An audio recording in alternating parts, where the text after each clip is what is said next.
එළඹෙන පළාත් සභා මැතිවරණයේදී මේ කතරගම ප්‍රදේශයේ නියෝජනය කරමින් අපේ පක්ෂයෙන් තරඟවදින චන්ද්‍රරත්න මානවකතුමා ඒ වගේම මේ අවස්ථාවට සහභාගී වෙලා ඉන්න එළඹෙන පළාත් සභා මැතිවරණයේදී මේ මොනරාගල දිස්ත්‍රික්කයෙන් තරඟවදින කණ්ඩායමට නායකත්වයේ සපයන අපේ ජයවර්ධන සහෝදරයගෙනුත් ඒ වගේම මොනරාගල දිස්ත්‍රික්කයෙන් තරඟවදින තනමල්විල ප්‍රාදේශ සභාවේ අපේ පක්ෂ මන්ත්‍රී සිරිසේන සහෝදරයගෙනුත් ඒ වගේම මෙම අවස්ථාවට සහභාගී වෙලා ඉන්න තිස්සමාරාම ප්‍රාදේශ සභාවේ අපේ පක්ෂයේ හිටපු මන්ත්‍රී ජයශ්‍රී හිටපු සභාපති ජයශ්‍රී සහෝදරයගෙනුත් ඒ වගේම මේ අවස්ථාවට සහභාගී වෙලා ඉන්න දකුණු පළාත් සභාවේ අපේ පක්ෂ මන්ත්‍රී අතුල වෙළඳගොඩ සහෝදරයගෙනුත් ඒ වගේම මෙම අවස්ථාවට සහභාගී වෙන තමුන්නාන්සලාගෙනුත් අවසරයි. ඒ වගේම මේ ස්ථානට සහභාගී නොවුනත් ඈත දුර සිට අපිට සවන් දෙමින් ඉන්න ඒ සියලුම අම්මලා තාත්තලා සහෝදර සහෝදරියන්ගෙන් අවසරයි.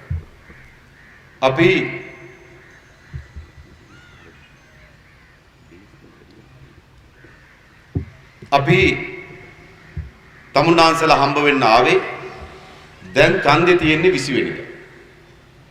මේ 20 වෙනිදා පැවැත්වෙන ඡන්දෙදී මොන වගේ තීන්දුවක් තීරණයක් ගන්න ඕනද කියන කරුණු කාරණා ගැන ටිකක් කෙටියෙන් කතා බහ කරගන්න තමයි ආවේ. දැන් රාජපක්ෂ මහත්තයා මේ උව පළාත් සභාවට ආවේ උතුරු මැද මධ්‍යම පළාත් සභාව තියලා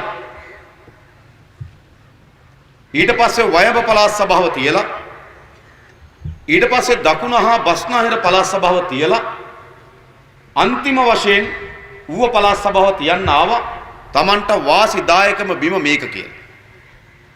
මොකද රාජපක්ෂ මහත්තයා හිතුවේ මේ ඌව පළාත් සභාව තමයි Tamanට වැඩිමනත් වාසියක් ගෙන දෙන පළාත් සභාව. මේ ඡන්දේ දිනලා ඊළඟ ජනවාරි මාසේ ජනාධිපති ඡන්දේ තියන්න තමයි සැලසුම් කරලා තිබෙන්නේ. හරිනම් අපේ රටේ ජනාධිපති ඡන්දේ එන්න ඕනකම තිබෙන්නේ 2017 ජනවාරි මාසේ. හැබැයි 2017 ජනවාරි මාසේ එන්න තියෙන ඡන්දේ දැන් රාජපක්ෂ මහත්තයා සැලසුම් කරලා තිබෙනවා 2015 මුල් මාසවලට ගේන්නේ. බොහෝ දුරට ජනවාරි බැරි නම් මොකද ජනවාරි වල පාප් වහන්සේ වැඩමවීමට නියමිතව තිබෙන ජනවාරි 13 සාමාන්‍යයෙන් ඡන්දයක් තියෙන රටකට පාප් වහන්සේ වඩින්නේ නැහැ. ඒ නිසා සමහර විට මාර්තු මාසයට යන්න පුළුවන්. දැන් 2017 ජනවාරි මාසේ තියන්න ඕන ජනාධිපති ඡන්දේ ඊට අවුරුදු 2කට කලින් තියන්න සැලසුම් කරලා තිනවා රාජපක්ෂ මහත්තයා. දැන් මේ ඌව පළාත් සභා ඡන්දේ තියන්නේ අන්නේ ජනාධිපති ඡන්දේ සුබද අසුබද කියලා මනින්න. හොඳද නරකද කියලා මනින්න. අද මේ මොනරාගල අම්මා තාත්තා ලෑස්තිලා තියෙන්නේ රාජපක්ෂ මහත්තයට සුබද අසුබද අසුබ කියන පණිවිඩය මේ මොනරාගලෙන් ලබා දෙන්න තමයි අද අපි සූදානම් වෙන්න ඕන. රාජපක්ෂ මහත්තයා ඡන්දේ තියෙනවා නම් තියන්න 2017 ජනවාරි වල. ඇයි කලබලේ ඡන්දේ තියන්නේ? තව අවුරුදු දෙකක් හිටියොත් රාජපක්ෂ මහත්තයා දන්නවා කොහොමද ඡන්ද ගැන හිතන්නවත් බෑ කියලා. රාජපක්ෂ මහත්තයාට බඩු මිල අඩු කරන්න පුළුවන්. තව අවුරුදු දෙකක් ජනවාරි මාසෙ ඉඳන් ඉන්න පුළුවන්. රාජපක්ෂ මහත්තයාට මේ රටේ නීතිය සහ විධානයේ ආධිපත්‍යය තහවුරු කරන්න පුළුවන්. තව අවුරුදු දෙකක් රාජපක්ෂ මහත්තයාට ඉන්න තියෙනවා. ජනවාරි වල ඉඳන්. රාජපක්ෂ මහත්තයාට මේ රටේ ආර්ථිකයේ ප්‍රශ්න විසඳන්න පුළුවන්. තව අවුරුදු දෙකක් තියෙනවා ජනවාරි වල ඉඳන් ජනාධිපති පුටුවේ ඉන්න. මේ රටේ ගොවි ජනයාගේ ජීවිතේ නගා සිටවන්න රාජපක්ෂ මහත්තයාට පුළුවන් නම් තව අවුරුදු දෙකක් තියෙනවා ජනාධිපති පුටුවේ ඉන්න. හැබැයි රාජපක්ෂ මහත්තයා සැලසුම් කරලා තියෙන්නේ මොකක්ද? ඒ අවුරුදු දෙකට කලින් ඡන්දේ තියන්නේ කියන්නේ මොකද්ද? එන්න වැඩේ හොඳ වෙන තත්වයක් නෙවෙයි තියෙන්නේ. එන්න වැඩේ හොඳ වෙනවනම් එන්න ජනතාවගේ ප්‍රශ්න විසඳනවනම් එන්න ජනතාවගේ ගැටලු විසඳන්න රාජපක්ෂ මහත්තයාට පුළුවන් නම් ඒ ඔක්කොම කරලා රාජපක්ෂ මහත්තයා ඡන්දේ තියනවා 2017 ජනවාරි වල. හැබැයි රාජපක්ෂ මහත්තයා දන්නවා ඒවා මොකවත් කරන්න බෑ. තව හිටියොත් වැඩේ අමාරුයි. ඒ නිසා ජනවාරි මාසේ ඡන්දේ තියන්න ලෑස්ති කරලා තියෙනවා. දැන් මේ ඌව පළාත් සභාව ඡන්දේ ඒ නිසාම රාජපක්ෂ මහත්තයාට වෙනදටත් වඩා වැඩියෙන් වැදගත්. රාජපක්ෂ මහත්තයාට ඇයි ජනාධිපති ඡන්දෙට යනවද නැද්ද කියලා මනින්න හදන්නේ. ඒ නිසා මේක වැදගත්. ඒ වගේම අනිත් පළාත් සභාවලට වඩා මේ පළාත් සභාවට ඉදිරිපත් වී තිබෙන්නේ රාජපක්ෂ මහත්තයාගේ අයියාගේ පුතා. එනිසා අද රටේ රාජපක්ෂ පවුලටත් රාජපක්ෂ පාලනයට තෙරව විරෝධයක් තිබෙනවා. මේ මොනරාගල දිස්ත්‍රික්කයෙන් ලබා දෙන ඡන්දය තමයි රාජපක්ෂ මහත්තයාගේ රටේ තිබෙන විරෝධය ප්‍රකාශයට පත් වෙන ඡන්දය. ඒ නිසා රාජපක්ෂ මහත්තයා වෙනදා හැම ඡන්දයකටම වඩා කලබල වෙලා තියෙනවා. බස්නාහිරදී මේ තරම් කලබල වුණේ නැහැ. දකුණේදී මේ තරම් කලබල වුණේ නැහැ. බස්නාහිරදී මේ තරම් ජනතා විමුක්ති පෙරමුණේ කාර්යාල වලට පහර දුන්නේ නැහැ.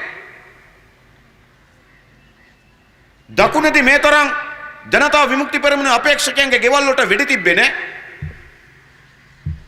දකුණේදී මේ තරම් ජනතා විමුක්ති පෙරමුණේ ක්‍රියාකාරීන්ට පහර දුන්නේ නැහැ. දකුණේදී මේ තරම් ජනතා විමුක්ති පෙරමුණේ වේදිකාව වලට ගිනි තිබ්බේ නැහැ. දකුණේදී මේ තරම් ඩිෆෙන්ඩර් රථ ගෙනල්ලා ඒවා කළු කරලා ඒ වගේ කළු හැඳගත්තු පිරිස් සැරිසරන්න පටන් ගත්තේ නැහැ. දකුණේදී මේ තරම් වතුර බෝතල් බෙදන්න try කරේ නැහැ. දකුණේදී මේ තරම් සිල් රෙදි වලට ලාංඡනය ගහලා බෙදන්න try කරේ නැහැ.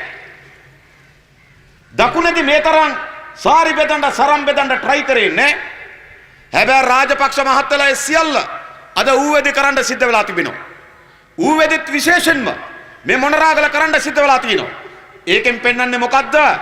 රාජපක්ෂ මහත්තයාට බස්නාහිරට වඩා දකුණට වඩා මේ ඌව පළාතේ මොනරාගල දිස්ත්‍රික්කයේ අසීරුතාවයකට පත් වෙලා තිබෙනවා. ඒ නිසා තමයි තැන ගිනි බිනින්න පටන් අරගෙන තිබෙන්නේ. ඒ නිසා තමයි තැන වෙඩි තියන්න පටන් අරගෙන තිබෙන්නේ. මේ රාජපක්ෂ මහත්තයාගේ මේක ගල උඩ සටන. රාජපක්ෂ මහත්තයෝ අපි ඡන්ද කරමු. දේශපාලන පක්ෂයක් හැටියට අපි නාම යෝජනා බාරලා දීලා තිබෙනවා. අපි ජනතාවට ගිහලා අපේ අදහස කියනවා. ජනතාවට ගිහලා අපේ දේවල් විතරක් නෙවෙයි ඒගොල්ලෝ කරපුවත් කියනවා. කියලා ජනතාවට රටට වෙලා තියෙන නැස්පැත්තේ විපත්ති ගැන අපි කියලා දෙනවා. මේ නැස්පැත්තේ විපත්තියෙන් ගොඩ එන්න නම් අපි මොකද්ද කරන්න ඕන කියලා ජනතාවට කියලා දෙනවා. ඒ ජනතා විමුක්ති පෙරමුණ අපි කරන වැඩ. හැබැයි රාජපක්ෂ මහත්තයා කරන්නේ ඒක නෙවෙයි. රාජපක්ෂ මහත්තයාද මේ පළාත්වල මානසික යුද්ධයක් ගෙනියනවා. රාජපක්ෂ මහත්තයාගේ සැලසුම් බවට පත් වෙලා තිබෙනවා. මේ පළාත්වල භීතිය වපුරන්නේ. දැන් මේ කතරගම නගරේ රැස්වීමක් තියෙන එක ලේසි පාසු වැඩක් නැටියට නෙවෙයි භීතිය වපුරනවා. කළු කරනද ඩිෆෙන්ඩර් රථ සැරිසරන. ඒ වගේ નિયમિત පරිදි අංක දාඩුව ගහන්නේ නැතුව තියෙන. ඒ වගේ කළු ටී-ෂර්ට් ඇඳගත්තු පිරිස් ඒව ඇතුලේ සුවපාසුවෙන් වාඩි වෙලා යන. ගිහිල්ලා ඈත ගම්මාන වලට ගිහිල්ලා ඩිෆෙන්ඩර් අතර 4-5 ගිහිල්ලා බ්‍රේක් ගහපුවාම දූවිලි මතු වෙන්න ඒකට ජනතාව බියටපත් වෙනවා. ඊළඟ සසේන්ද්‍ර රාජපක්ෂ මහත්තයා කියනවා බේරෙන්න හම්බ වෙන්නේ නැහැ. සසේන්ද්‍ර රාජපක්ෂ මහත්තයා ගාව මැෂින් එකක් තියෙනවා. මැෂින් එකක් නම් තියෙනවා තමයි දේවාලේ හොරසල්ලි ගණන් කරන්නේ. දැන් කියනවා සසේන්ද්‍ර රාජපක්ෂ මහත්තයා ගාව මැෂින් එකක් තියෙනවා. ඒ මැෂින් එකෙන් පුළුවන්ලු ඡන්ද දුන්නේ කාටද කියලා මනින්න. ඒ නිසා ගම්වලට ගිහිලා කියනවා ආණ්ඩුවට ඡන්ද දුන්නේ නැත්නම් හොයාගන්න පුළුවන් කියලා. මේ බොරු එහෙම කරන්න පුළුවන්. එහෙම කරන්න බෑ. දැන් මේ මොකද්ද කරන්න හදන්නේ? බීතිය වපුරන්න හදන්නේ. එකිනෙකා කතා කරන එක වළක්වන්න ඕන. එකිනෙකා මේ රැස්වීමට සහභාගී වෙන එක වළක්වන්න ඕන. ඈත දුර ඉඳන් කතා වලට ඇහුම්කන් දෙන තත්ත්වයට පත් කරන්න ඕන. රටේ වෙලා තියෙන නැස්පැත්තේ විපත්තිය ගැන කඩමණ්ඩියේ තොටුපොලේ පන්සලේ කතා කරන එක නතර කරන්න ඕන. නතර කරන්න බීතියක් හදමින් තිබෙනවා. හැබැයි රාජපක්ෂ මහත්තයා තමුන්නාන්සේ මතක තියාගන්න. මේ මොනරාගල දිස්ත්‍රික්කේ අද සක්‍රීයව දේශපාලන නිරත වෙමින් තිබෙන්නේ රටට වෙලා තියෙන නැස්පැත්තේ විපත්තියක් රට මේ තත්ත්වෙන් ගොඩ ගන්න ඕන කරුණු පිළිබඳවත් කරුණු පැහැදිලි කරමින් තිබෙන්නේ ජනතා විමුක්ති පෙරමුණ. මේක කුඩා කිනිතිලි වලට කුඩා කෙඳිරි වලට සසේන්ද්‍ර මහත්තයාගේ තප්පු ලෑමට මේ වලිග උස්සගෙන තප්පු ලෑවට සසේන්ද්‍ර මහත්තයාට මේක නතර කරන්න බෑ. ඒ නිසා අපි රාජපක්ෂ මහත්තයාගේ පවුලයි පවුල වටේ හිටපු කල්ලියයි මේ රට්ට කරලා තියෙන නැස්පැත්තේ විපත්ති එකින් එක අපි ගම් වලට අවිලා කියනවා. කියන්න ඕනේ නැද්ද? සසේන්ද්‍ර මහත්තයා මොකද කරේ? සසේන්ද්‍ර මහත්තයා නෙවෙයි නෝන කරපුවත් කියනවා ඇවිල්ලා. මහින්ද මහත්තයා මොකද කරේ? මහින්ද මහත්තයා විතරක් නෙවෙයි දරුවෝ කරපුවත් කියනවා ඇවිල්ලා. ආණ්ඩුව මොකද්ද කරේ? ආණ්ඩුව විතරක් නෙවෙයි රාජපක්ෂ මහත්තයාගේ ඥාතීන් කරපුවත් කියනවා. මේ රට මේ පවුල මේ ආණ්ඩුවට ඉන්න කල්ලියක් මේ රට විනාශයට පත් කරලා තිබෙනවා. දැන් කල්පනා කරලා බලන්න.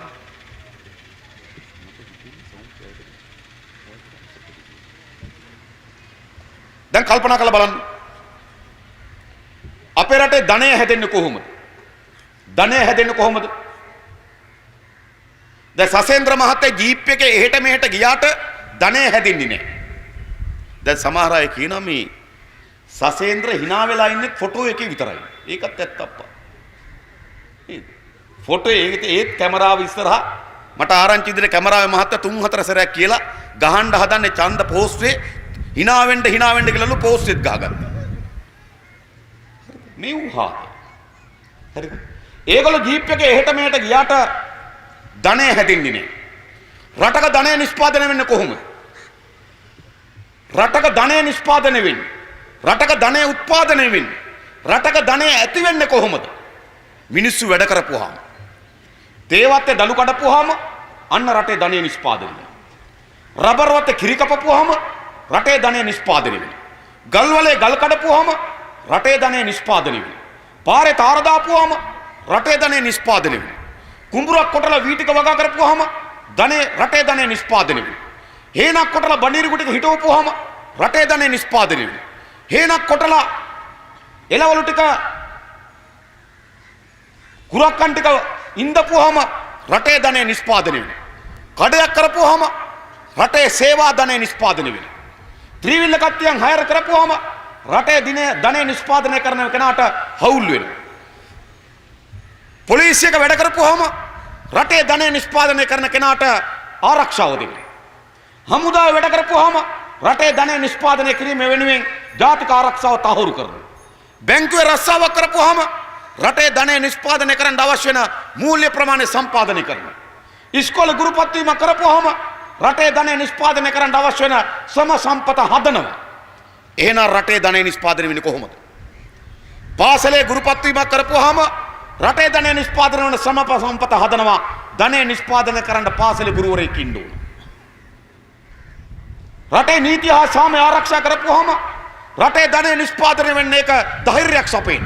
ඒ නිසා පොලිසිය මහතුරු වැඩ කරනකොට රටේ ධනය නිෂ්පාදනය වෙනවා.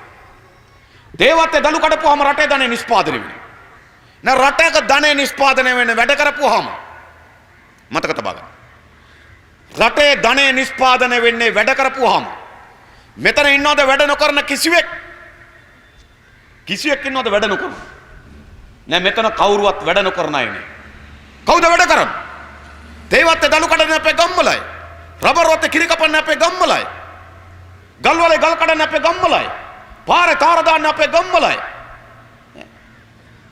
දේවාලේ වඳින්න එන බැතිමතුන්ට ඉටි කොළ ටිකක් අමුණලා මාලේ ගොතලා එහෙම නැත්නම් පළතුරු වට්ටිය හදලා එහෙම නැත්නම් එන භක්තියකට විකුණන්න ලී කැටයම් වලින් එක එක සත්ත්ව රූප හදලා අන්න රටේ ධනය නිෂ්පාදනය වෙනවා.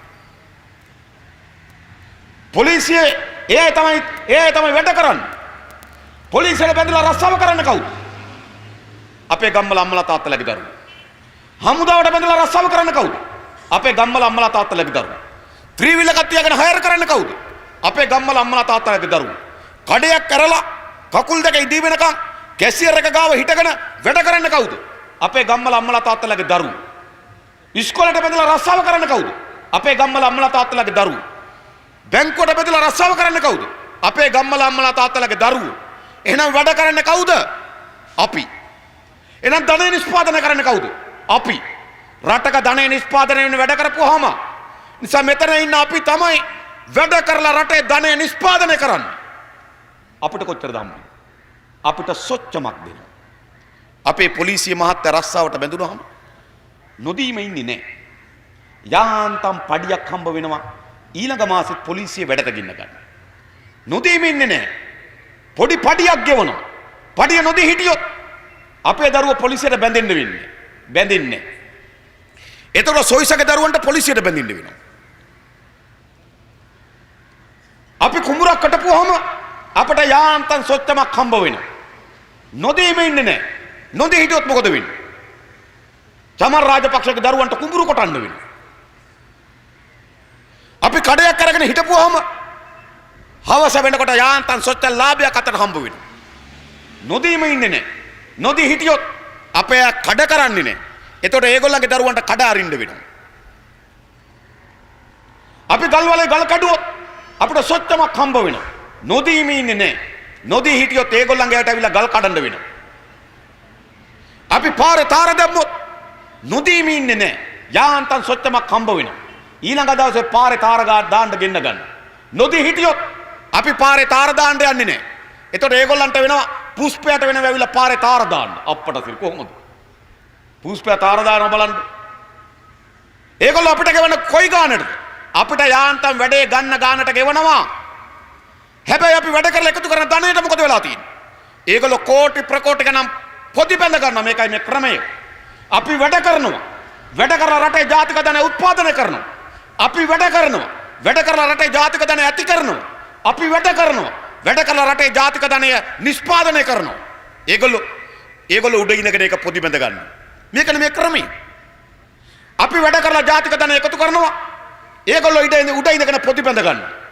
අපි අවුරුදු 66ක් ආණ්ඩුව ඇට්ටුවා. ආණ්ඩුව හැදුවා.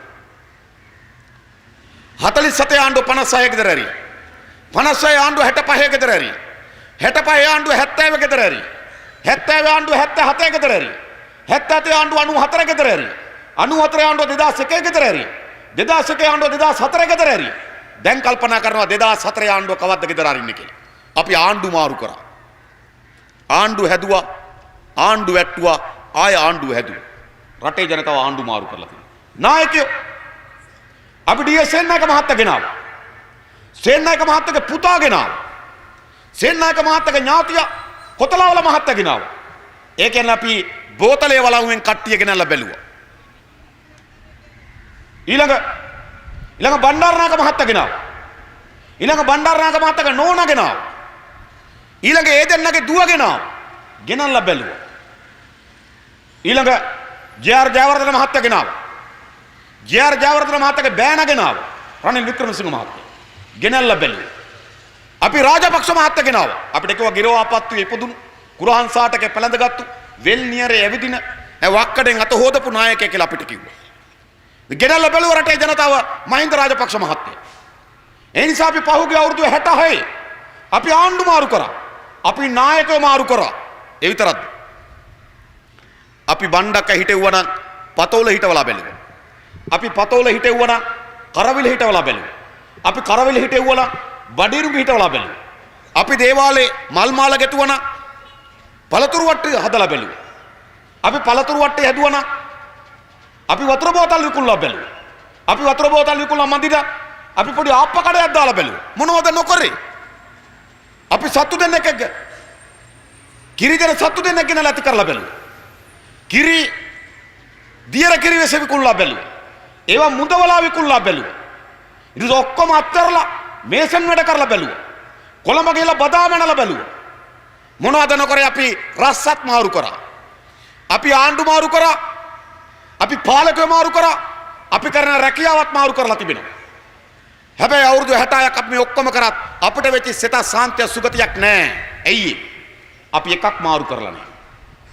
අපි මේ අවුරුදු 66 ආණ්ඩු මාරු කරා. අපි මේ අවුරුදු 66 පාලකයෝ මාරු කරා. අපි මේ අවුරුදු 66 අපි කරන රස්සාව මාරු කරා. හැබැයි අපි මේ අවුරුදු 66ට මාරු කරලා නැ එකක් මොකද්ද? මේ අනුගමනය කරන සමාජ ආර්ථික ප්‍රතිපත්තිය. මොකද්ද මේ අනුගමනය කරන සමාජ ආර්ථික ප්‍රතිපත්තිය? අපි වැඩ කරනවා. වැඩ කරලා එකතු කරන ධනය ඒගොල්ලෝ ප්‍රතිපද ගන්නවා. මෙන්න මේක වෙනස් කරන්න ඕන. අපි තමුන්නාසලට කියන්නේ අපි හදන්නේ සාධාරණත්වයේ තියෙන රටක්. අපි හදන්නේ යුක්තිසහගත රටක්. මේ රටේ නිෂ්පාදනය වෙන ධනය සාධාරණ ලෙස බෙදෙන රටක් අපි හදනවා. ඒකයි කරන්න ඕන වෙනස. ඒ වෙනස කරන්න නැතුව මේකට උත්තරයක් හම්බ වෙන්නේ නැහැ. අපි මොන පක්ෂ පස්සේ ගියත්, මොන ආණ්ඩුව හැදුවත්, මොන නායකයෝ ගෙනාවත්, මොන සෙල්ලම් දැම්මත් අපි වෙනස් කරේ නැහැ. මොකද්ද? රටේ මේ එකතු වෙන මහා ධනය කුඩා පිරිසක් අත පොදි බෙදෙන. ඒක පහලට ගලාගෙන යන්න අපි ක්‍රමයක් හැදුවේ නැහැ. අපි තමුන්වන්සලා සහතික කරලා කියනවා. අපි හදන්න ඕන මේ රටේ ආණ්ඩුවක්. අපි හදන්න ඕන මේ රටේ පාලනයක්. ඒ පාලනයන් කවරක්වත් නෙවෙයි රටේ ජාතික ධනය සාධාරණ ලෙස බෙදෙන සමාජ ක්‍රමයක් මේ රටේ හදන්න ඕන. අපි අවුරුදු 66ට මේක කරලා නැහැ. අපි නායකයෝ මාරු කරාට වැඩක් වෙලා නැත්තේ ඒකයි. අපි ආණ්ඩු මාරු කරාට වැඩක් වෙලා නැත්තේ ඒකයි. අපි රස්සාව මාරු කරාට වැඩක් වෙලා නැත්තේ ඒකයි. අපි ගොවිතැන එක එක වර්ගයකට මාරු වුණාට වැඩක් වෙලා නැත්තේ ඒකයි. අපි බදා මැනුවට ගල් කැඩුවට පාරේ තාර දැම්මට වැඩක් වෙලා නැත්තේ වෙන මොකවත් නිසා නෙවෙයි. මොකද්ද? මේ සමාජ ආර්ථික ප්‍රතිපත්තිය වැරදි. අපි වැඩ කරලා එකතු කරන ධනය උඩ ඉන්න කුඩා පිරිස පොඩි බෙද ගන්න. කොච්චර පොඩි බෙද ගන්න? තමුන්නාන්සලා හිතන කොච්චර පොඩි බෙද ගන්නවද? ලක්ෂයක් බලන්නේවත් නෑ. ලක්ෂ 100ක් අල්ලන්නේවත් නෑ. ලක්ෂ 1000ක් දැනෙන්නේවත් නෑ. මේ රාජපක්ෂ මහත්තයාගේ පවුලයි පවුල වටේ ඉන්න කල්ලියයි මේ රටේ මහජනයාගේ දේපල කෝටි ප්‍රකෝටි ගණන් හොරා කාලා පොඩි බඳ ගන්න. මේක වෙනස් කරන්න ඕනේ නැද්ද? මම එකක් දෙකක් කියන්නේ. අපිට නිකන් ඒ හොරකම් ගැන විතරක් කිව්වොත් එළි වෙනකන් කියන්න වෙන මේක. මම ඒ නිසා තනින් තන වඩා සංවේදී වඩා හොඳට දැනෙන කරුණු දෙක තුනක් කියන්නේ. එහෙනවමදිද? 2012 12 වෙනි මාසයේ 12 කියන්නේ 2012 වෙනි මාසයේ 12 අර ලෝක විනාශ වෙනවා කිව්වේ. ඔන්න ඔය 2012 12 වෙනි මාසයේ 12 කොළඹ වරායෙන් ගොඩ බෑවා රේසින් කාර් 19. Racing car 19. කවුද ගෙනාවේ? කාල්ටන් ක්‍රීඩා සමාජය. ඒ කියන්නේ කවුද? නාමල් රාජපක්ෂ. ගෙන 2012 12 වෙනි මාසයේ 12 රේසින් කාර් 19ක් කොළඹ වරායෙන් ගොඩ බෑවා. ගෙනාවේ කවුද? නාමල් රාජපක්ෂ. කොළඹ වරායෙන් ගොඩ බානකොට ඒ රේසින් කාර් 19 වටිනාකම කීයද? කොළඹ වරායෙන් ගොඩ බානකොට ඒ රේසින් කාර් 19 වටිනාකම ලක්ෂ 983යි. දැන් නාමල්ට කොහෙන්ද රේස් කාර් ගෙන්න ලක්ෂ 983? මේ മന്ത്രി වෙලා අවුරුදු 4යි. අවුරුදු 4 മന്ത്രി පැටියා ඇත්තගත්තු. මාස 48යි. മന്ത്രിගේ උපරිම වටුප ලක්ෂය. නොකානොඹේ එකතු කරත් නාමල්ගේ පඩියේ එකතුව ලක්ෂ 48යි. ඕනනම් නාමල්ට ගේන්න පුළුවන් රීකන්ඩිෂන් හයියස් වෑන් එක. හැබැයි නාමල් රාජපක්ෂ රේසින් කාර් 19ක් ගෙනාව ලක්ෂ 983ක. නාමල්ට කොහෙන්ද මේ ධනය? ලක්ෂ 983ක් කොහෙන්ද නාමල්ට? ගල්වලේ ගල් කඩලාද? කරවල කඩයක් කරලාද? ත්‍රිවිල් එකක් තියන් හයර කරලාද? නෑ. අපි වැඩ කරලා එකතු කරන ධනය හොරා කාලා. වෙන කොහෙන්ද? ලක්ෂ 983යි රේස් කාර් වල. ඊළඟ වරායන් රේස් කාර් බෑවට පස්සේ ඒකට ගහන්න ඕන බද්දා. ගහන්න ඕනේ බදු. රේස් කාර් වලට ගහන්න ඕනේ බදු. දැන් TVS මෝටර් කොළඹ වරායන් බානකොට 1,10,000යි. ඔය TVS මෝටර් කොළඹ වරායන් බානකොට 1,10,000යි. ඒක විකුණන්නේ 2,60,000ට. බදු පිට බදු. ත්‍රිවිල් එක කොළඹ වරායන් බානකොට බජාජ් ත්‍රිවිල් එක කොළඹ වරායන් බානකොට 1,60,000යි. ඒක විකුණන්නේ 4,50,000ට. බදු පිට බදු. කොළඹ වරායන් බෑව රේසින් කාර් 19ක්. බද්ද කීයද බද්ද? නිකන් ඉන්න එපා. බැරි වෙලාවත් සසේන්ද්‍රගේ ගෝලයේ ගෙදර ආව ඡන්ද ඉල්ලන්න. අහන්න එක ප්‍රශ්නයයි. රේසින් කාර් වල බදු කීයද? රාජපක්ෂ මහත්තයා කියන මේවට උත්තර. රේසින් කාර් 19ක් බෑව නාමල් රාජපක්ෂ. වටිනාකම ලක්ෂ 983යි. බද්ද කීයක් ගැව්වද? රේස් කාර් ගොඩ බානකොට කොළඹ වරායෙන් තාත්තා ගැව්වා ගැසට් එකක්. මහින්ද මහත්තයා. ගැසට් එක මොකද්ද? රේස් කාර් සියලුම බදු වලින් නිදහස්. අප්පට සිරි. පුතා කාර් ගේනවා. තාත්තා බදු නිදහස් කරනවා. මරු තාත්තලා පුතාලා. හරියට බද්ද ගැහුවනම් කීයක් වදින්න ඕනද? හරියට බද්ද ගැහුවනම් රේස් කාර් වලට බද්ද වදින්න ඕන ලක්ෂ 2023ක්. ලක්ෂ 2023ක් බදු වදින්න. කල්පනා. එක පෑන් පාරෙන් නාමල්ගේ ලාභය කීයද? ලක්ෂ 2023යි. මල් මාල කීයක් ගොතන්න වෙයිද? අවුරුදු කීයක් කඩේ අරගෙන ඉන්න වෙයිද? ත්‍රිවිල් කීයක් හයර කරන්න වෙයිද? මේ කතරගම ආල හත්ගමක දීපල එකතු කරත් ලක්ෂ 2023ක් හොයාගන්න බෑ. එක පෑම් පාරෙන් නාමල්ගේ ලාභය කීයද? ලක්ෂ 2023යි මතක තබා ගන්න. මේ තරම් හොරා කන පවුල මේ රටේ පාලනයට කවදාවත් ඇවිල්ලා නෑ. ඒ විතරක්ද? ඒ විතරක්ද? දැන් මහින්ද මහත්තයාගේ තුන්වෙනි දරුවා රෝහිත රාජපක්ෂ. දැන් ඩේලි මිර ඉංග්‍රීසි පත්‍රයේට ඩේලි මිර කියන ඉංග්‍රීසි පත්‍රයේ සම්මුඛ සාකච්ඡාවක් තියෙනවා. ඒ සම්මුඛ සාකච්ඡාවේදී මාධ්‍යවේදී අහනවා රෝහිත රාජපක්ෂ දරුවගෙන් ඔයාට මොනවා හරි ගන්න හිතුනොත් මොකද කරන්න කියලා. තමුන්නාන්සලට මොනවා හරි ගන්න හිතුනොත් මොකද කරන්නේ? මොකද කරන්නේ? බැරි වෙලාවත් කතරගම හන්දියට එනකොට කඩේ තියෙන බැට් එකක් දැකලා පොඩි එකා කියනවා මට බැට් එක අරන් දෙන්න තාත්තේ කියනවා. මොකද කරන්නේ? මුදලාලිගෙන් අහනවා ගාන කීයද කියලා සාක්කුව බලනවා කීයක් තියෙනවද කියලා. හැබැයි රෝහිත රාජපක්ෂ මොකද්ද කියන්නේ? මාධ්‍යවේදී අහනකොට ඔයාට මොනවා හරි ගන්න හිතුනොත් මොකද කරන්න කියලා. රෝහිත රාජපක්ෂ කියනවා මම මිල බලන්නේ ගන්නවලු. අප්පට සිරි. මිලක බලන්නේ ගන්නවලු. ඊට පස්සේ අහනවා මාධ්‍යවේදියා ඔයා දාන සපත්තු මොනවද කියලා. එතකොට රෝහිත රාජපක්ෂ කියනවා එයා දාන්නේ ලුවි විටෝන් වර්ගයේ සපත්තු. ලුවි විටෝන්. අපි තමයි DSI රාම්පා ලුවි විටෝන් සපත්තු. ඉන්ටර්නෙට් එකට ගිහලා ගහලා බලන්න. ලුවි විටෝන් සපත්තු ජෝඩුවක් කීයද? ලක්ෂ 5ක් තියෙනවා. අඩුම එක කීයද? අඩුම එක ලක්ෂ 1.5. අපි તો මහින්ද මහත්තයාගේ තුන්වෙනි දරුවා දාන්නේ අඩුම ලුවි විටෝන් වර්ග අඩුම සපත්තු දෙක කියලා. එහෙනම් මහින්ද මහත්තයාගේ තුන්වෙනි දරුවගේ කකුල් දෙකේ සපත්තු දෙක කීයද? ලක්ෂ 1.5යි. අපි නම් කකුලේ නෙවෙයි දාන්නේ. ඔළුවේ තියාගෙන හඳුන් කුරුකුත් පත්තු කරගෙන යන්නේ. දුම ගග.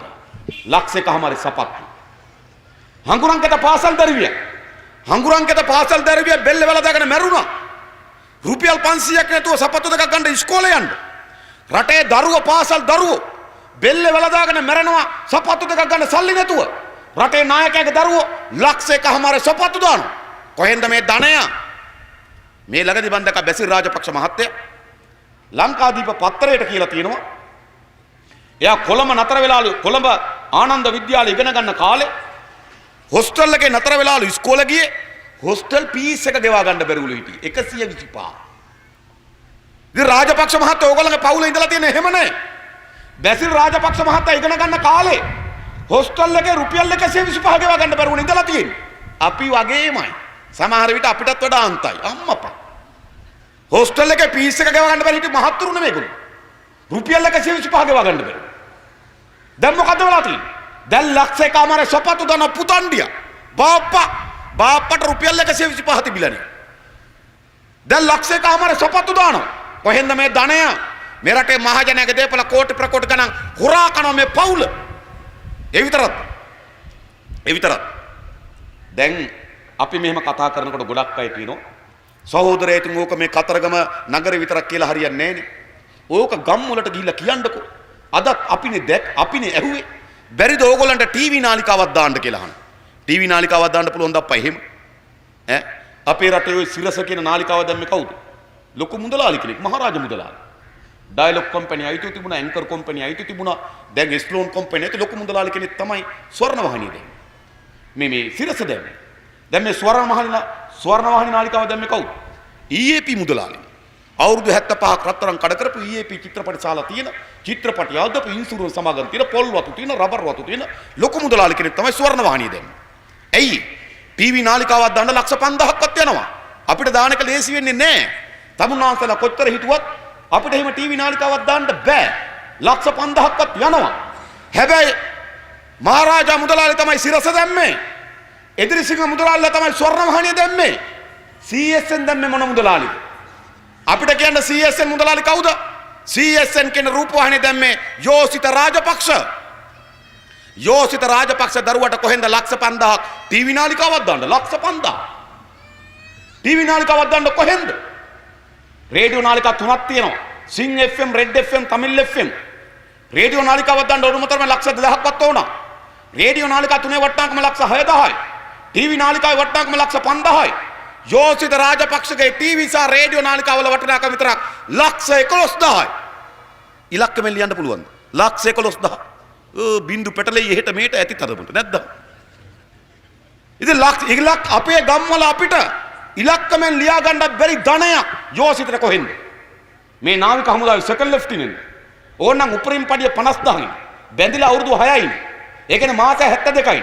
50000 ගානේ 72ක් ලක්ෂ 36යි. ඕම් පඩිය යෝචිත රාජපක්ෂගේ පඩිය ලක්ෂ 36යි අවුරුදු 6ටම. හැබැයි යෝචිත රාජපක්ෂගේ ටීවී නාලිකා සහ රේඩියෝ නාලිකා වල වටිනාකම ලක්ෂ 11000යි. කොහෙන්ද මේ ධනෙ?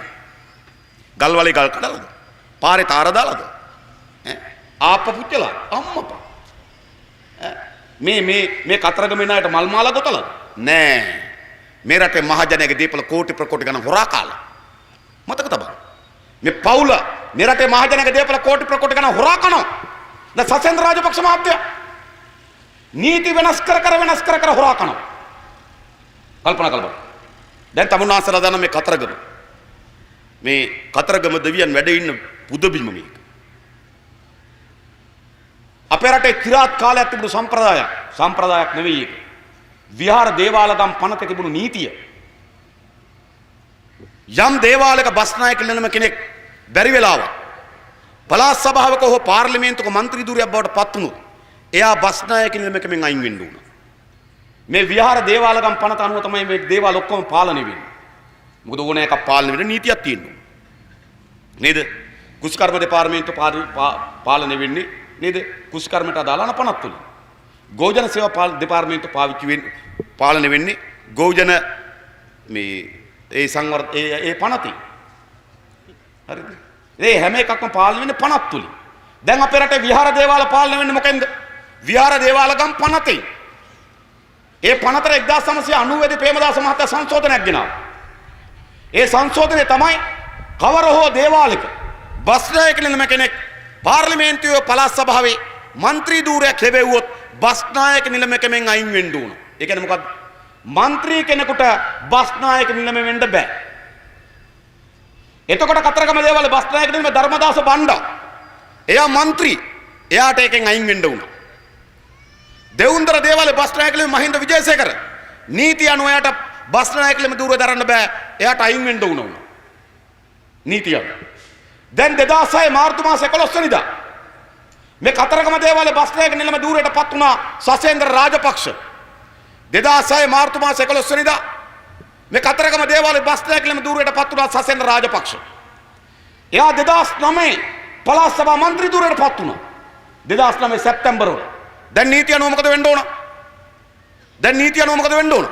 එයා බස්නායක නිලමකෙන් අයින් වෙන්න ඕන. ඇයි ඒ? മന്ത്രി කෙනෙකුට බස්නායක නිලම ධූරය දරන්න බෑ. මොකද කරේ? මහින්ද මහත්තයා පනතට සංශෝධනයක් ගෙනාවා. කවර හෝ දේවාලයක බස්නායක නිලම කෙනෙක් යම් හේකින් පාර්ලිමේන්තුවේ හෝ පළාත් සභාවේ മന്ത്രി ධූරයට පත් වුවහොත් ඔහු බස්නායක නිලම ධූරයෙන් ඉවත් විය යුතුය. ඒක තිබ්බු එක. සංශෝධනයක් ගෙනාවා කතරගම දේවාලයේ හැර කියලා. අප්පට. බාප්පා නීති වෙනස් කරා මොකටද මේ? පුතන්ඩිය දේවාලේ තියාගන්න. ලැජ්ජ නැද්ද? මේ පින්කටේ හොරා කන්නනේ. මෙන්න මොකටයි? කල්පනා කරලා බලන්න. ඊළඟ මේ කතරගම පුදබිමේ ජීවත් වෙන තමුන්නාන්සලා දන්නවා.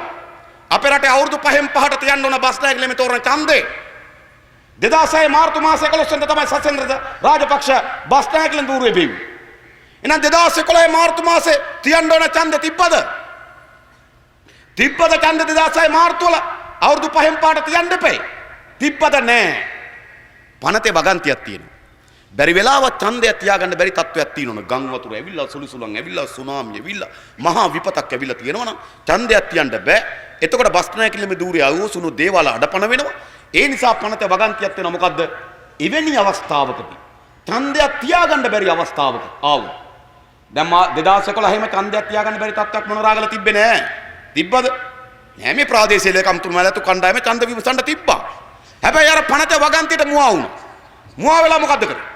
ඒ පනතේ තියෙනවා එහෙම ඡන්දයක් තියාගන්න බැරි තත්ත්වයක් ආවොත් අවුරුද්ද බැගින් දෙපාරක් දීර්ඝ කරන්න පුළුවන් ධූරය කියලා.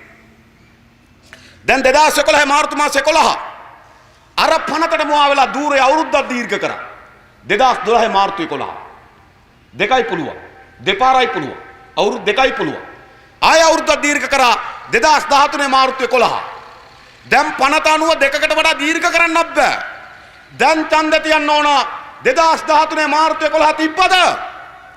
සසේන්ද්‍ර රාජපක්ෂ මහත්තයා අපිට කියන්න ඔයා කොහොමද බස්නායකලෙම දුර ඉන්නේ? 2011 මාර්තු මාස 11 ඡන්ද තියන්න ඕන. ඡන්ද තියන්න බැරි තත්ත්වයක් තියෙනවා නම් අවුරුද්ද බැගින් දෙපාරක් වැඩි කරන්න පුළුවන්. එහෙනම් 2013 මාර්තු 11 තියන්න ඕන. මොකද කරේ? ආයෙගෙනව පනතර සංශෝධනය. මොකද අවුරුද්ද බැගින් දෙපාරක් යන සීමාව කතරගම දේවාලයට අදාළ නැත කියන අපට සී. අනෙක් දේවාලවල පුළුවන් දෙපාරයි කතරගම ඕන පාර. මේ පින් කැටේ හොරා කන්න නෙමෙයි පවුල. වෙන මොකටේ? කල්පනා කරලා බලන්න. නීති වෙනස් කර කර බාප්පොච්චා පුතණ්ඩිය තියලා තියන්න හදන්නේ මොකටද දේවාලයට? මේ දේවාලේ පුදබිමේ එක්රැස් වෙන ධනය මේ එක්රැස් කරගන්න නෙමෙයි මේක අටවලා තියෙන්නේ. අද අහන්න ඒක ඉන්නේ කපු මහතුරුන්ගේ. හරියට ඒ දේවාලයට වැඩිපුර බැතිමතුන් එන්න කාලෙට කපුකම ඒ වාරිකේ බෙදලා දෙන්න ඒ කාලේ බෙදලා දෙන්න කොච්චර ගෙවන්න වෙනවද? මෙහෙම තමයි පගාවට තමයි දෙන්න වෙලා තියෙන්නේ. පගාවට තමයි කපුකම කරන්න වෙලා තියෙන්නේ. දේවාලේ මෙහෙම හොරා කනවනම් රටේ තියයිද අප්පා? අඩුමතරමේ බය වෙන්න ඕන දේවාලේකට. ඒවටත් බය නැති යක්කු. රටේ දේපල තියයිද? සාමාන්‍යයෙන් කියන්නේ නේද? දේවාලේ දීපල ඒවට අත තියන්න බැරි සුද්ධ වූ දීපල. ඒවත් හොරා කනවා නෙමෙයි පවුල. මෙහෙමයි මේ පවුල. හොරා කනවා විතරද? මේ පවුල නාස්ති කරන මේ රටේ ධනය කොච්චර නාස්ති කරනවද? මම පෙරේද පාර්ලිමේන්තුවේ ඇහුවා. රාජපක්ෂ මහත්තයාගේ පුද්ගලික කාර්ය මණ්ඩලය කොච්චරද කියලා. රාජපක්ෂ මහත්තයාගේ කාර්ය මණ්ඩලය කොච්චරද? කීයක් විතරද? රාජපක්ෂ මහත්තයාගේ කාර්ය මණ්ඩලය 1348යි. උපදේශකවරු 35යි. ඒ කියන්නේ ඇඩ්වයිසර්ස්ලා 35යි. කන්සල්ටන්ට්ලා ඒ කියන්නේ හරි ඇඩ්වයිසර්ලා කියලා ඉන්නවා කන්සල්ටන්ට්ලා කියලා. හරි. උපදේශක ඒ කියන්නේ උපදේශකවරු 55යි කන්සල්ටන්ට්ලා 35යි. සම්බන්ධීකරණ ලේකම්ලා ඉන්නවා 23ක්. සම්බන්ධීකරණ නිලධාරීන් ඉන්නවා 42ක්. සම්බන්ධී කාරකවරු ඉන්නවා 55. ඔක්කොම 1348යි. තමුනාසල කල්පනා කරලා බලන්න. මහින්ද රාජපක්ෂ මහත්තයාගේ කාර්ය මණ්ඩලය 1348යි. කීයක් වේදම් කරලා තියෙනවද පඩිවල? පඩිවලට වේදම් කරලා තියෙනවා දසලක්ෂ 1340ක්. දසලක්ෂ. ඒ කියන්නේ ලක්ෂ 13400යි. රාජපක්ෂ මහත්තයාගේ කාර්ය මණ්ඩලයේ පඩිවලට කියලා තියෙන කොච්චරද? ලක්ෂ 13400යි. අපි අහනවා මේක දරා ගන්න ඕනද මේ රටේ ජනයා? මේ රටේ මහජනයාගේ මුදල් ලක්ෂ 13400ක් රාජපක්ෂ මහත්තයාගේ කාර්ය මණ්ඩලයෙන් නඩත්තු කරන්න යනවා. එහෙම නඩත්තු කරන්න ඕන. මේ 1000 මම ඇහුවා ඊට පස්සේ මේ 1348 ඉන්නේ කොහෙද කියලා. ඇයප රාජපක්ෂ මහත්තයාගේ කාර්ය මණ්ඩලය තියාගන්න පුළුවන් තැන් තුනනේ. එක්ක අරලියගහ මන්දිරේ, එක්ක ජනාධිපති මන්දිරේ, එක්ක ජනාධිපති ලේකම් කාර්යාලය. මේ විදියට පුටු දැම්මත් ඕක 1348ක් වාඩි කරවන්න බෑ. මේ මොකද්ද කරලා තියෙන්නේ? එක උපදේශකෙක් කවුද? පිල්ලයා. ඒ කියන්නේ නගර හිටපු මහඇමති. පිල්ලයාන් එක උපදේශකෙක්. ඊළඟ උපදේශකයා කවුද? මහින්ද විජේසේකර. කන් ඇහෙන්නෙත් නෑ, ඇස් පේන්නෙත් නෑ, නාඩි වැඩ කරන්නෙත් නෑ. අම්මපා මම අපහාස කරනව නෙවෙයි මේ රටේ ජනතාව දැනගන්න. හැබැයි මහින්ද මහත්තයාගේ උපදේශකෙක්ද? මහින්ද විජේසේකර. තව උපදේශකෙක් ඉන්නවා රවීන්ද්‍ර රන්දෙනි. ඔන්න බඩු. ඕකයි ඔය ඉන්නේ. මම බැලුවා එලියන්ත වයිට්ගේ නම තියෙනවද කියලා හොයාගන්න බෑ. ඒක වෙනම හොයන්න උනා. ආයෙ මං අහන්න ඉතින් එලියන්ත වයිට් කවුද කියලා. අර මොකක්ද කියන වෙදෙක් කියලා. මේ මොකද්ද කරලා තියෙන්නේ? රට වටේ ඉන්න කණ්ඩායම මෙහෙම අරගෙන දාලා උපදේශකයන් කියලා හදලා සම්බන්ධීකරණ ලේකම්ලා හදලා සම්බන්ධීකරණ නිලධාරීවරු හදලා සම්බන්ධීකාරකවරු හදලා මේ රටේ මහජනයාගේ දේපල කෝටි ප්‍රකෝටි ගණන් නාස්ති කරනවා රාජපක්ෂ මහත්තයා.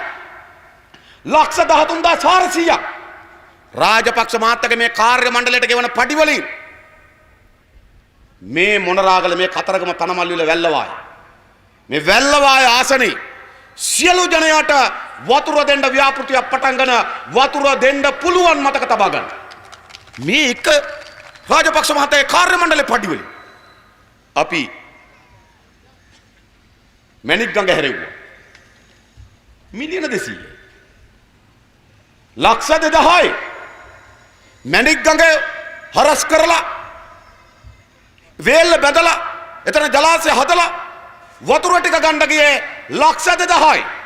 රාජපක්ෂ මහත්තයාගේ කාර්ය මණ්ඩලය ලක්ෂ 13200යි. 13400යි. මහින්ද මහත්තයාගේ කාර්ය මණ්ඩලයේ වියදම්. මේම නාස්ති කරන පාලක තමුන්නාසලා දැකලා තියෙනවද? මහජනයාගේ දේපල කෝටි ප්‍රකෝටි ගණන් මේ පාලකයා නාස්ති කරනවා. ඒ විතරක්.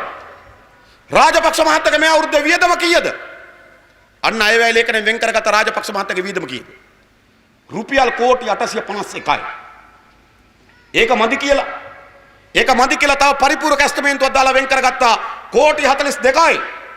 රාජපක්ෂ මහත්තයාගේ මේ අවුරුද්දේ වියදම කීයද? රුපියල් කෝටි 893යි. කෝටි 893යි. වෙහෙරගල ව්‍යාපෘතියට ගියේ කෝටි 20යි. මතක තබා ගන්න. වෙහෙරගල ව්‍යාපෘතියට ගියේ මිලියන 200යි කෝටි 20යි. හැබැයි රාජපක්ෂ මහත්තයාගේ මේ අවුරුද්දේ වියදම කීයද? රුපියල් කෝටි 893යි. දින 365යි. අවුරුද්දේ දින 365යි. මහින්ද මහත්තයාට කෝටි 893. අපි ගණන් හදලා බලනකොට දවසකට යනවා ලක්ෂ 253. ඒ කියන්නේ පෙරේදත් ලක්ෂ 253ක් වියදම්, ඊයේත් ලක්ෂ 253ක් වියදම්, අදත් ලක්ෂ 253ක් වියදම්, හෙටත් හැමදාම මේ අවුරුද්දේ මහින්ද මහත්තයාට ලක්ෂ 253ක් යනවා. තමුන්නාසලට අවුරුදු 10කටවත් 10කට කොහෙන්ද ලක්ෂ 253ක් අම්මා. නේද? එහෙම කියලා වැඩක් හරියන්නේ නැහැ නේද? අපි ලක්ෂ 253ක් හොයන්න දශක දෙක තුනක් යනවා අපිට. ජීවත් වෙන්න ලක්ෂ 253ක් හොයන්න. හැබැයි රාජපක්ෂ මහත්තයාගේ දවසක වියදම ලක්ෂ 253යි. එංගලන්තේ මහරජා පවුල නඩත්තු කරන්නවත් වියදමක් යන්නේ මෙච්චර ලක්ෂ 253. අම්මපා කොහොම වියදම් කරනවද දන්නේ? නේද? එනේ 5000 කනවත් දන්නේ. උදේට 5000 මැල්ලුව, රැයට 5000 ඇඹුල, දවල්ට 5000 හොද්ද, නැත්නම් අප ලක්ෂ 253ක් අර එළුව කනම වගේ කඩදාසි දෙනවත් දන්නේ. බලන්න තියෙන කියලා දවසක හැංගිලා අප්පා. මේ ලක්ෂ 253ක් කොහොමද වෙන්නේ? ඉතින් අපි අහන තමුන්නාසලට රටේ රාජ්‍ය නායකයට දවසකට ලක්ෂ 253ක් වියදම් කරන්න ඕන රටක්ද මේක? වෙනස් කරන්න ඕනේ නැද්ද මේවා? ඒ විතරක්ද? කොළඹ නගරේ හැම අවුරුද්දකම දින 10ක් වහනවා. කොළඹ නගරේ හැම අවුරුද්දකම රැ 7ට වහනවා දින 10ක්. ඇයි කොළඹ නගරේ හැම අවුරුද්දකම දින 10ක් වහන්නේ? නාම රාජපක්ෂට රේස් පදින නයිට් රේස්. අපි අහන මේ කතරගමේ ජීවත් වෙන අම්මා තාත්තගේ දරුවන්ගේ අම්මලා තාත්තලාගෙන් අපි අහන්නේ තමුන්නාසලගේ දරුවගේ ප්‍රශ්නේ කොළඹ නයිට් රේස් නැති එකද? ඉගෙනගෙන ඉන්නව රස්සාවක් නැහැ. ගෑල් ළමයි යාළු වෙලා ඉන්නව අරන් දෙන්න දෙයක් නැහැ. කසාද බඳින්න හිටන් ඉන්න තැනක් නැහැ. ඒව තමයි අපේ දරුවන්ගේ ප්‍රශ්නය. හැබැයි රාජපක්ෂ මහත්තයාගේ දරුවගේ ප්‍රශ්නේ මොකද්ද? කොළඹ නයිට් රේස් නැහැ. නයිට් රේස් කියන්නේ රේස් විතරක් නෙවෙයි. අනිත් අඩුම කුඩුම ඔක්කොම තියෙනවා. රුසියාවෙන් ගේනවා නලගණන්. ගැව්වා ගෝල් පේස් පිට්ටලිය තඩි වේදිකාව. ඇඳුම් ඇඳලත් නැහැ, නොඇඳත් නැහැ. අම්මපා. ඒකට කියන්නේ මොකද්ද කියලා බෑ. නැට්ටුව නලගණන් වේදිකාවේ නංගලා. ඕන් සිංහල බෞද්ධ නායක අම්මපා බේරෙනවා. මාසෙකට සැරයක් වෙනවා කිරි වේර වඳින්න. අපේ අම්මලා තාත්තලා හිතනවා අනේ පින් රැස් කරනවා ඇති. මාසෙකට සැරයක් වෙනවා දලදාම වහන්සේ බහැදට. වන්දනාමාන කරනවා. අපේ අම්මලා තාත්තලා හිතනවා අනේ පෙරුම්දම් පුරන නායකයා. මාසෙකට දෙපාරක් විතර වුණ ශ්‍රී මහා බෝධින් වහන්සේ ගාව. ගිහිලා වැඳ නමස්කාර කරනවා. අපේ අම්මලා තාත්තලා හිතනවා මෙහෙම නේද? මෙහෙම ගුණවත් බෞද්ධ නායකයෙක් රටින පට්ටපල් බොරු. මේ මොකද්ද කරන්නේ? කොළඹ නගරේ දින 10ක් රෑ 7ට වහනවා. වල එළි වෙනකම් මහදවල් වගේ ලයිට් දානවා. විදුලි බලය මත අපිට කරන ලයිට් පරිස්සම් කරන්න. කාමරෙන් එළියට එනකොට ඒක නිමන්න, සාලෙට යනකොට ඒක නිමන්න, කුස්සියට යනකොට ඒක නිමන්න, මිදුලට යනකොට ඒක නිමන්න. අපිට වෙනම කොල්ලෙක් තියන්න බල ලයිට් නිමින්න ගෙදර පොප් ගාලා. අපිට කියන ලයිට් එක නිමන්න ලුවට් පහේ බල්බ් එක. හැබැයි රාජපක්ෂ මහත්තයාගේ දරුවෝ කොළඹ නගරේ රෑ 7ට වහලා එළිවෙනකම් මහා දවල් වගේ ලයිට් දාලා රේස් පදිනවා. ගිය අවුරුද්දේ රේස් එකට ගැහුවා 2012 අවුරුද්දේ. 2012 අවුරුද්දේ රේස් එකට ගැහුවා වෙලිකොට්ට ලක්ෂ 1කමාරක්.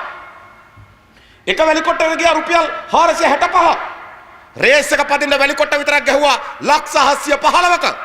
වැලිකොට්ට විතරක් ලක්ෂ 715ක. දින 10 කොල්ලගේ රේස් එකට වැලිකොට්ට ගැහුවා ලක්ෂ 715ක. වැලි වලින් වැටක් ගැහුවා කොළඹ නගරේ වට කරලා. මේ ගොවි ජනයාගේ බවභෝග විනාශ කරන අලි පැනලා අපේ අම්මලා තාත්තලා අලි පාගලා මරලා දානවා. මිනිහ පාරට ගෙනලා කෑ ගහලා කියනවා අලි වැටක් ගහලා දීපල්ලා කියලා. සොයිස ඇවිල්ලා කියනවා අලි වැටවල් ගහන්න සල්ලි නැහැ කියනවා. අලි වැටවල් ගහන්න සල්ලි නැහැ කියන ආණ්ඩුව නාමල් රාජපක්ෂට රේස් පදින්න ලක්ෂ 715ක වැලි වැටක් ගැහුවා කොළඹ නගරේ. මේගොල්ලෝ නායකයෝ. මේගොල්ලෝ පාලකයෝ රටේ. මහජනගේ මුදල් හොරකම් කරනවා විතරක් නෙවෙයි මහජනගේ මුදල් කෝටි ප්‍රකෝටි ගණන් නාස්ති කරන මේ පාලකයෝ.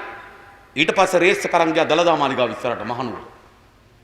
අපි අස්ගිරි මහානායක හාමුදුරු මල්ලතු මහානායක හාමුදුරු කිව්වා දලදා මාලිගාව කියලා කියන අපේ රටේ බෞද්ධයන්ගේ මුදුල් මඟකඩ අපේ රටේ රාජ්‍යත්ව තීරණය කරේ දලදා වහන්සේ වැඩ ඉන්නේ කවුරු ගාවද?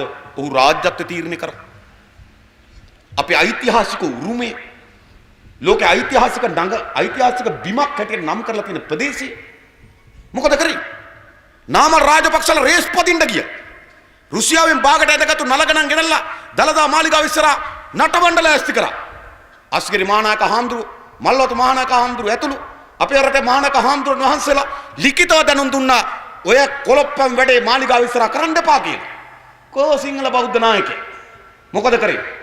මහානායක හාමුදුරුවන්ගේ අනසකට වඩා මහානායක හාමුදුරුවන් වහන්සේලාගේ ඉල්ලීම් වලට වඩා ප්‍රබලයි උවමනයි රාජපක්ෂ දරුවන්ගේ සැනසුම රාජපක්ෂ දරුවන්ගේ සැනකැලිය ඒව පැත්තකට දැම්මා.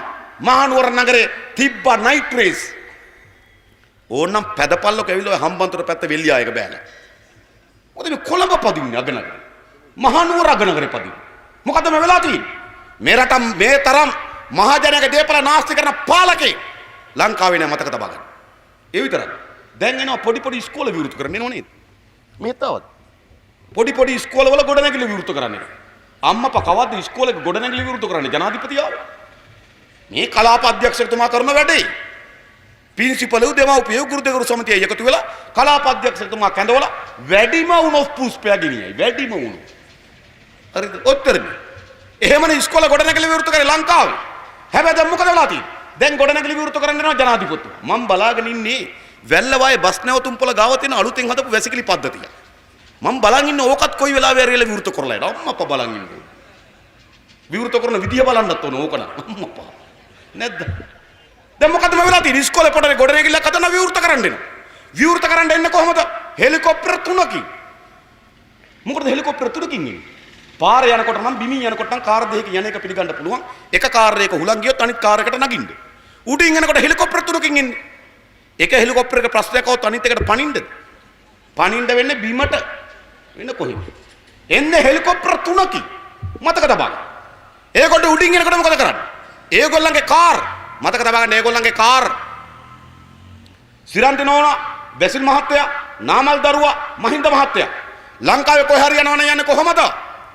ඒගොල්ලෝ උඩින් එනකොට ඒගොල්ලන්ගේ කාර් බිමින් අරගෙන යන ට්‍රක් එක පටවලා මෙලගලි බැසිල් රාජපක්ෂ මහත්තයාගේ දෙණියායට බැසිල් රාජපක්ෂ මහත්තයාගේ දෙණියායි පිටතෙන් බැව හෙලිකොප්ටරේ බැසිල් රාජපක්ෂ මහත්තයාගේ කාර් දෙක ට්‍රක් එකක පටවලා මාතර ගරාජ් කියන ට්‍රක් එකේ මාතර ගරාජ් කියන ට්‍රක් එකේ පටවලා ටෙන්ට් එකකින් වහලා දෙපැත්තෙන් ආමි ජීප් දාගෙන අරගෙන යනවා දෙණියායි පිටතෙනියට බැසිල් බහිනවා හෙලිකොප්ටරෙන් බිමට කාර් දෙක බහිනවා ට්‍රක් එකකින් බිමට බැලලා ඉස්කෝලේට යනවා කිලෝමීටරේ ඒක විවෘත කරලා ආපහු වෙනවා කාර් එකෙන් පිටතෙනියට බැසිල් කොළඹ යන්න යනවා නගින හෙලිකොප්ටරේට කාර් දෙක නගින ට්‍රක් එකට ඒගොල්ලෝ යනකොට ඒගොල්ලෝ උඩින් යනකොට කාර් බිමින් අරගෙන යනවා ට්‍රක් වල පටවලා මේ විකාර දැකලා තියෙනවා දැන් චන්ද්‍රිකා කුමාරතුංග මැතිණියක වෙන අඩුපාඩුකම් තියෙනවා හැබැයි අපි එතුමියට එන්න කිව්වා අපේ වැව් උත්සවයකට අනුරාධපුරේ එතුමිය අනුරාධපුර පිටතෙනිය ගිහිල්ලා බැව හෙලිකොප්ටරේ බර්ටි දිසානායක අරන් ගියා කාර් එක ඒක නැගලා ආව වැව ගාවට කිලෝමීටර් දෙකකට වැව විවෘත කරලා ඇවිල්ලා වැවේ උත්සවය පවත්වලා ඇවිල්ලා හෙලිකොප්ටරෙන් නැගලා කොළඹ ගියා මේක මොකද කරන්නේ මේ පවුල මොකද කරන්නේ මේ පවුල කරන දේ තමයි ඒගොල්ලෝ උඩින් එනකොට බිමින් කාර් අරගෙන ට්‍රක් වල පටවලා ඇයි මේක රාජපස්සනි වෙනෙව් වගේ තියන්න බෑ ඒක නෙමෙයි වෙලා මේ රටේ මහජනක දීපල ගැන තුට්ටුවකට මායිමක් නෙද පාලකයෝ වේගෙන කෝටි ප්‍රකෝටි ගණන් නාස්ති කරනවා රාජපක්ෂ මහත්තයත් රාජපක්ෂ මහත්තයාගේ පවුල වටේ ඉන්න කල්ලිය මේ රටේ මහජනක දේපල කෝටි ප්‍රකෝටි ගණන් නාස්ති කරනවා. මේ ළඟදී මට හම්බුණා ලයිට් බිල. කවුද අපි? කේලිය රඹුක්කෙල්ල. කීයද? 1,21,444.735. ඇමතිගේ ගෙදර මාසික ලයිට් බිල 1,21,444.735. ලැජ්ජයි බෑ කියන්න. වීරවංශගෙත් හම්බුණා. ලැජ්ජයි බෑ ඉතින් මුදි. 1,23,000 ලයිට් බිල. කවුද ගෙවන්නේ? ඇමතිවරුන්ගේ ලයිට් බිල ගන්න කවුද? ආණ්ඩුවෙන් ගෙවන්නේ. ඔය ලයිට් බිල් අත උස්සට පුස්පයට ප්‍රශ්නයක් නෑ. සොයිසට ප්‍රශ්නයක් නෑ. සුමේදට ප්‍රශ්නයක් නෑ. ඒගොල්ලෝ අත උස්සනවා ලයිට් බිල වැඩි කරන්න. ඇයි? ඒගොල්ලන්ගේ බිල ගෙවන්නේ ආණ්ඩුවේ. මේ රටේ ඇමතිවරු නඩත්තු කරන්න කොච්චර මුදලක් යනවද? මතක තබන්න. ඔය හැම ඇමතිවරයටම වාහන දෙකක් දෙනවා. නිල වශයෙන් වාහන දෙකක්. ඒ වාහන දෙකට ලක්ෂයකමාරක තෙල් දෙනවා. මාසයකට දෙනවා ලක්ෂයකමාරක තෙල්. ඊට පස්සේ ඒ ඇමතිවරයාට දෙනවා කොළඹින් ගෙයක්. ඒකේතර ලයිට් බිල, වතුර බිල, ඇඳ ඇතිරිලි ඔක්කොම දෙන්නේ ආණ්ඩුව. ඊළඟ ඇමතිවරයාට දෙනවා 15 දෙනෙක් කාර්ය මණ්ඩලයක්. ඒ 15 දෙනාගෙන් 5 දෙනෙකුට දෙනවා වාහන. ඒ 5 දෙනා දෙනවා 30000 ගානේ තෙල්. ඒ 5 දෙනාට දෙනවා 7500 ගානේ දුරකථන දීමන. ඇමතිවරයාට දෙනවා රුපියල් 15000 සංග්‍රහ දීමනාව. එනේ සංග්‍රහ දීමනාවක් කියලා දෙනවා 15000. ඒ කියන්නේ බොන්ඩ්. එනේ බොන්ඩක් දෙනවා ආණ්ඩුවෙන් සල්ලි. එනේ ඇමතිවරුන්ට වෙරිත් ආණ්ඩුවෙන් හොඳේ. වෙරිත් දෙන්නේ අපිට දඩ ගහලා බතු ගහලා එකතු කරගෙන සල්ලි වලින්. ඔය කොළඹ තියෙනවා ඇමතිවරුන්ට ඔය බෞද්ධ ආලෝක මාවතේ නේද? විජේවර්ධන මාවතේ තියෙන ගෙවල් තමයි ඇමතිවරුන්ට කුලියට දෙන්නේ. ඇමතිවරුන්ට දෙන්නේ ඉන්න. සුද්ධ හදපු ගෙවල්. හැබැයි දැන් ඇමතිවරු ඉන්නවා 109ක් දුකේ. හැබැයි දැන් සුද්ධ හිතුවේ නැහැ මෙතර ඇමතිවරු හැදෙයි කියලා. ගෙවල් තියෙන 40ක් විතර. දැන් ගෙවල් මදි ඇමතිවරු වැඩි. මොකද ආණ්ඩුව ගත්ත තීරණය? හැම ඇමතිවරයටම මාසයකට ගෙයක් කුලියට ගන්න රුපියල් ලක්ෂයක් දෙනවා. ඇමතිට මාසෙට රුපියල් ලක්ෂයක් දෙනවා ගෙයක් කුලියට ගන්න. ඔය හැම ඇමතිටම දෙනවා ගෙද කොළඹ ගෙවල්. ඒ ඇමතිවරු මොකද කරන්නේ?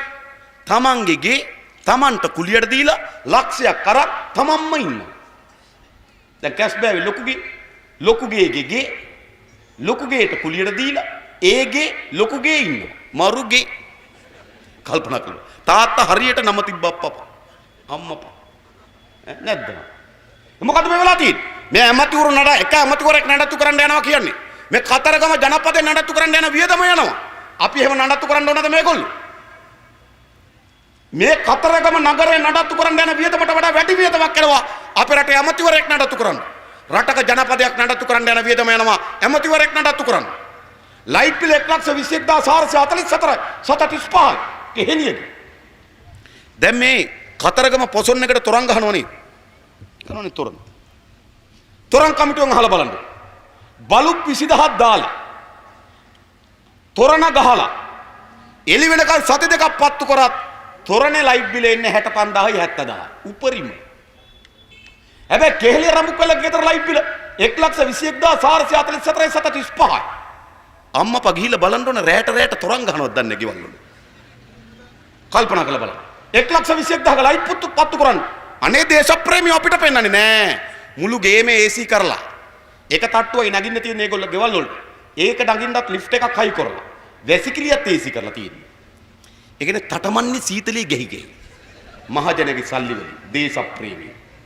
දැන් අපි අහන්නේ තමුන්නාසලට අපි වැඩ කරලා එකතු කරන ධනය මේ හොරා කන එක නතර කරන්න ඕනේ නැද්ද? මේ නාස්ති කරන එක නතර කරන්න ඕනේ නැද්ද? අපි තමුන්නාසලට සහතිකයක් දෙනවා මේ හොරා කෑම නතර කරන්න ඕන. මේ නාස්තිය නතර කරන්න ඕන. ඒක කරන්න පුළුවන් කාටද? කාටද පුළුවන්? රනිල් මහත්තයාට. බලාගෙන ඉන්නේ අරිය සල්ලන්න මද්දුමයා. නැද්ද? බලාගෙන ඉන්නේ දැන් අවුරුදු 20ක විතර බැරි වුණානේ. බැරි වෙලාවත් ආව. කිඹුලක් කිරිමැට ගිලිනවා වගේ ගිලින්න පටන් ගන්නවා මුල ඉඳන්. නැද්ද? මේගොල්ල අදුමතරමේ සසේන්ද්‍රගෙන දැන් මෙතෙන්ට ඇවිල්ලා ඇතිනේ. අරවා එහෙම නෙවෙයි අඩියටම හිඳිලා තියෙන්නේ. ආයෙ පටන් ගන්නවා මුල ඉඳන්. එනිසා මේ හොරකම නාස්ති නතර කරන්න බෑ රනිල් වික්‍රමසිංහ මහත්තයාට. මේ රටේ හොරකම නාස්ති නතර කරන්න පුළුවන් එක පක්ෂයයි තියෙන්නේ සහාතික කරනවා අපි නතර කරනවා මේ රටේ හොරකම නාස්තිය ඒ ජනතා විමුක්ති පෙරමුණ වෙන කවරක්වත් නෙවෙයි මේ රටේ හොරකම නාස්තිය නතර කරන්න ඕන නතර කරනවා විතරක් නෙවෙයි අපි තමුන්නාන් සහාතික කරලා කියනවා මේ පාලකයෝ මහජනයාගේ දීපල හොරා කාලා එක්රස් කරගෙන තියෙන ධනෙ යලි ගන්නවා බලෙන් නෙවෙයි නිකන් ගෙවල් වට කරලා නෙවෙයි කලබල වෙන්න එපා අපි හදමු රටේ ජනතාව එකතු වෙලා හොඳ ජනතාවාදී පාලනය අපි පත් කරමු හොඳ කොමිසම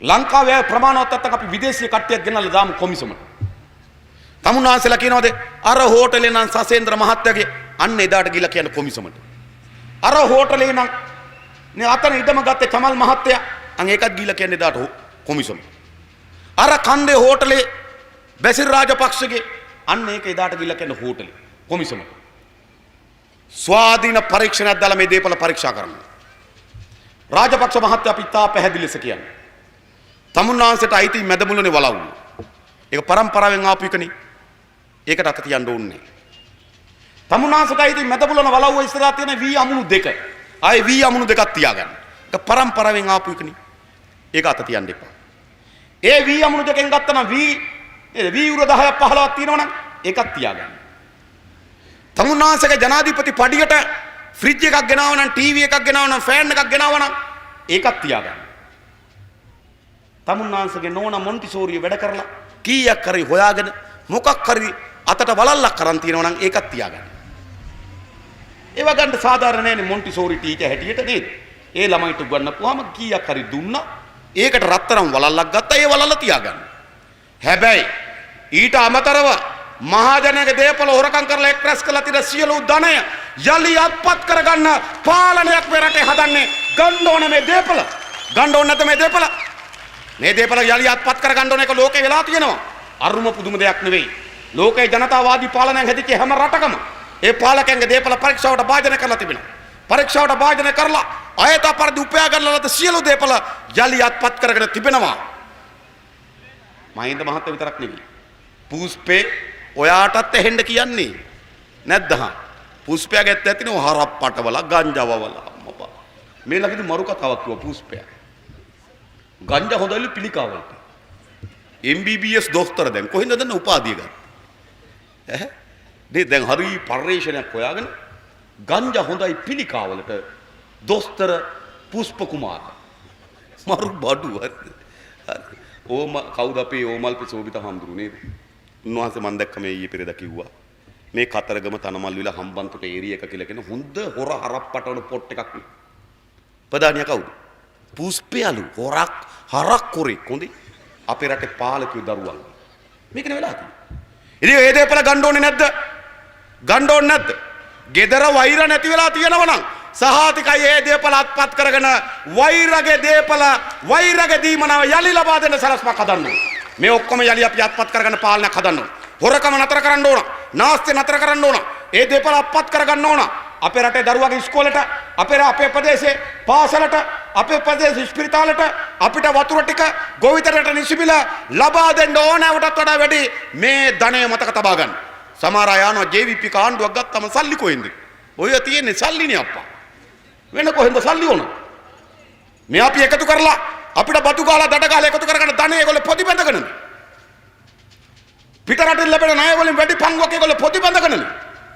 පාරට ලැබුණොත් කෝටි 100ක් කෝටි 40ක් ගහලා පාරට කෝටි 60යි සාක්කුවට කෝටි 40යි කල්පනා කරලා බලන්න අවුරුද්දකට මේ ආණ්ඩුව ණය ගන්නවා කෝටි 1,20,000 කෝටි ඒවා 1,20,000 40ක් හොරා කරනවා කියලා හිතුවා කල්පනා කරලා බලන්න 40ක් හොරා කරනවා කියලා හිතුනොත් එතන විතරක් තියෙනවා කෝටි 48 ලක්ෂයක් ඒ කෝටි 1,20,000ක් ණය ගන්නවා අඩුම තරමේ මේ ණය වලින් 120ක්වත් නාස්ති වෙන අපත යන හොරකම් කරන 40ක් එක් කෝටි 20 ලක්ෂයක් ණය ගන්නකොට අවුරුද්දක ඒකෙන් 140ක් කියලා කියන්නේ කෝටි 48 ලක්ෂය කෝටි 48 ලක්ෂය අප්පා කෝටි 48000ක් සමාන කෝටි 48000 ඉතින් මේ කෝටි 48000 ඕනමටත් වඩා වැඩිනේ අපේ මේ මොනරාගල හදන්නේ. ඌව නෙවෙයි දකුණ නෙවෙයි බස්නාහිර නෙවෙයි. රටේ සියලු පළාත්වල ගොඩක් ප්‍රශ්න විසඳන්න කෝටි 46000ක් ඕනෑමටත් වඩා වැඩි. ඇමරිකාවේ ඔබාමත් බයයි ඒ රටේ ජනතාව. ලෝකේ හැම රටේම නායකයෝ බයයි රටේ ජනතාවට. එක සැරයක් ජනතාව ඡන්ද දුන්නේ නැත්නම් නායකයෝ ගෙදර. ඒ නිසා බය වෙන්න ඕන පාලකයෝ. හැබැයි අපේ රටේ මොකද වෙලා තියෙන්නේ? අපේ රටේ බය කරලා තියෙන ජනතාව. මේක වෙනස් කරන්න ඕන. පාලකේ කවට පස්සේ පාලකයා බය වෙන්න එපාද? සසේන්ද්‍ර මහත්තයාගේ පපුවේ බිත්තර තැම්බි ඉඳිපාද? මේ සැරේ ඡන්ද දුන්නේ නැත්නම් මං ගෙදරනේ. කොහොමද අර වාහන ටික කොහොමද බලපත්‍ර ටික තියාගන්නේ? කොහොමද අපි හොරා කන්නේ? බය වෙලා ඉඳිපේ. මොකද තමුන්නාන්සලා බය වෙන්නේ? බය වෙන්න ඕන පාලකයා. හැබැයි අපේ රටේ බය කරලා තියෙන ජනතාව. අපි හදමු රටක්. අපි එකතු වෙමු හැමදෙනාම ජනතාවගේ බිය නැති වෙන පාලකයා බය වෙන රටක් මේ රටේ හදන්න ඕන. ජනතාව බය නොවි පාලකයා බය වෙන්න ඕන. අපි එහෙම මැතිවරණ ව්‍යාපාරයක් කරමු. මේ සතිය තව තවත් කතා කරමු. තව තවත් එකිනෙක හම්බ වෙමු. ගෙන්ගෙට යමු. ඥාතින් හම්බ වෙමු. හිතවතුන් හම්බ වෙමු. මේ කතරගම මේක තාම ශ්‍රේෂ්ඨ නගරයක්. පේමති මනම්පෙරි සහෝදරියගේ දේහය තැන්පත් කරපු නගරය. ඉතිහාස උරුමකම් තියෙන නගරයක් මේක. ඒ පේමති මනම්පෙරි සහෝදරියගේ පැවතගෙන ඥාති පරම්පරාවකින් පිරි සමාජයක් මේක. මේ කතරගම අපි ඔක්කොම එකතු වෙලා මෙදා මැතිවරණයේදී ජනතා විමුක්ති පෙරමුණට ශක්තිමත් බලයක් ලබා දෙමු. ඒ වෙනුවෙන් හැමදෙනාම හඬ අවදි කරමු. ඒ වෙනුවෙන් හැමදෙනාම කතා කරමු. ඒ වෙනුවෙන් හැමදෙනාම නැගී සිටමු. හැමදෙනාම මේ වෙනුවෙන් Tamanට පුළුවන් හැම යමක්ම කරමු. 20 වෙනිදා තමුන්වහන්සේලා ගමේ ඡන්ද පෙට්ටියේ වැඩිම ඡන්ද ප්‍රමාණය සීනුවට කතරේ ගාලා පුරවමු. ජනතා විමුක්ති පෙරමුණේ නියෝජ්‍ය රසක් මේ පළාත් සභාවට යවමු. ජනතාවට ජය වේවා. ජනතා විමුක්ති පෙරමුණට ජය වේවා කියලා ප්‍රාර්ථනා කරමින් මම නතර වෙනවා. බොහොම ස්තුතියි සියලු දෙනාට.